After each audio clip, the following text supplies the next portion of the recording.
பேர் உஷா தேவி. நான் வந்து L4 L5 ப்ராப்ளம்னால ஒரு 5 மினிட்ஸ்க்கு மேலே நிற்க முடியாது, என்னால் நிற்கவும் முடியாது, நடக்கிறதுக்கும் ரொம்ப சிரமப்பட்டு வந்தேன். ஸ்ரீ சாய் கிளினிக் பற்றி தான் எனக்கு ஃபிசியோதெரப்பி பற்றி எனக்கு என் ஃப்ரெண்டு ஒருத்தவங்க சொன்னாங்க. இங்கே வந்ததுக்கப்புறம் டாக்டரும் நல்லா என்ன ப்ராப்ளம்ங்கிறத நல்லா அப்சர்வ் பண்ணுறாங்க. அப்சர்வ் பண்ணி அதுக்கேற்ற மாதிரி ட்ரீட்மெண்ட் நமக்கு கொடுக்குறாங்க.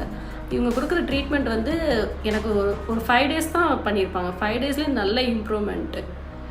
சில எக்ஸசைஸ் தான் சொல்லி கொடுக்குறாங்க. இங்கே ரொம்ப பெஸ்ட்டாக இருந்துச்சு அது எனக்கு.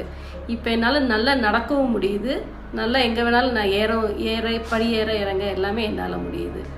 இங்கே ட்ரீட்மெண்ட் வந்து நம்ம பணத்துக்காகங்கிறத தவிர நம்மளை நம்பி வந்தவங்களுக்கு நல்லா சரி பண்ணி கொடுக்கணும் அப்படிங்கிற மாதிரி சரி பண்ணி கொடுக்குறாங்க. எனக்கு ரொம்ப பிடிச்சிருக்கு. இந்த ஃபிசியோதெரபிஸ்ட் இங்கே எல்லாருமே நமக்கு ட்ரீட்மெண்ட் கொடுக்குறவங்களுமே ரொம்ப நல்லா பண்ணி கொடுக்குறாங்க. நம்ம விருப்பத்துக்கு ஏற்ற மாதிரி அவங்க பண்ணி கொடுக்குறாங்க.